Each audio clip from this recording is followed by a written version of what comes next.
These latest headlines from ABC15 are sponsored by Lerner and Rowe Injury Attorneys. One call, that's all. Good Monday to you. I'm Megan Thompson tracking those top stories from ABC15 Arizona.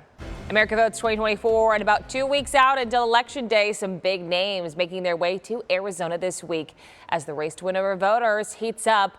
Ohio Senator and GOP Vice Presidential nominee J.D. Vance will be back in Arizona tomorrow, speaking in Peoria and Tucson. President Joe Biden and former President Bill Clinton will also be in our state this week. We are working to confirm the details on where they will be and when. And one looming question as we approach Election Day, how much of a role the courts will play. Scripps News' Joe St. George with a look at the behind-the-scenes legal effort happening right now that could very much be front and center in just 2 weeks' time.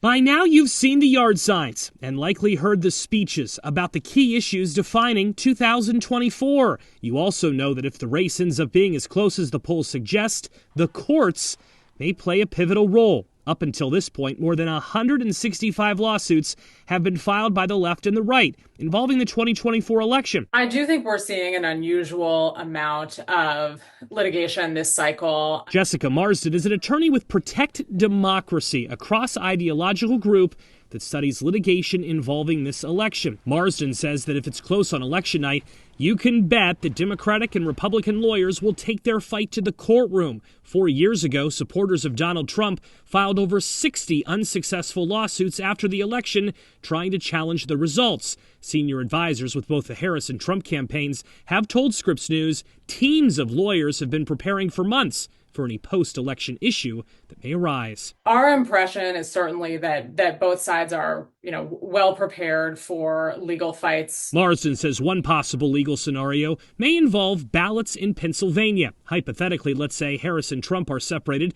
by a few hundred votes after the election. Pennsylvania election law says voters must sign and date each ballot envelope sent by mail. What happens if thousands of voters failed to date it? That's something that could go before the Supreme Court. The Supreme Court has not played a pivotal role in an election since 2000, when the court ruled Florida could certify their results over objections by Democrats. I don't think anyone had heard of a hanging Chad on October 17th, 2000. So I do expect that we will see lots of efforts to get the Supreme Court involved. In the final days of the campaign, attorneys with both political parties are remaining busy. Republicans have challenged rules around voters overseas and whether election officials have properly vetted them.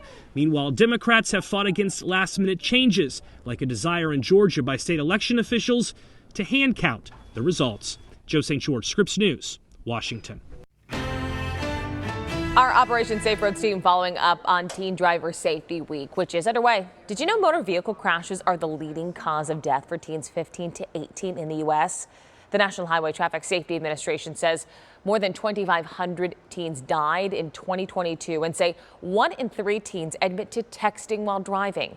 ADOT telling us in 2022, nearly 9,000 crashes on Arizona roads were due to distracted driving. So parents, one thing you can do is talk with your teen about rules and responsibilities while driving. Hey, reminder for you, because of Monday Night Football, tonight's lineup here on ABC 15 will look a little bit different. ABC World News tonight will be airing at 3:30, followed by ABC 15 News at 4, and at 5, it's the Baltimore Ravens against the Tampa Bay Bucks. We'll be back with more local news right after the game, and then stick around for ABC 15 News at 10.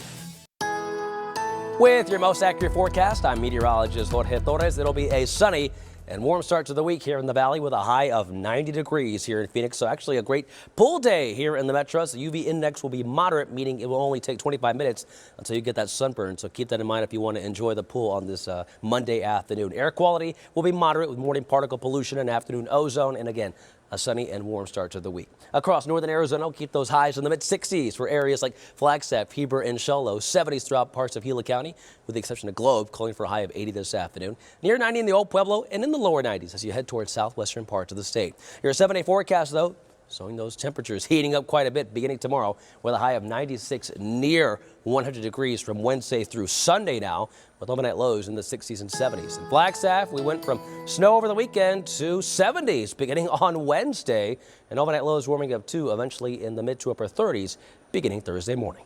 For the latest headlines, weather, and traffic, head to abc15.com or download the free ABC 15 mobile app. These latest headlines from ABC15 are sponsored by Lerner and Rowe Injury Attorneys. One call, that's all.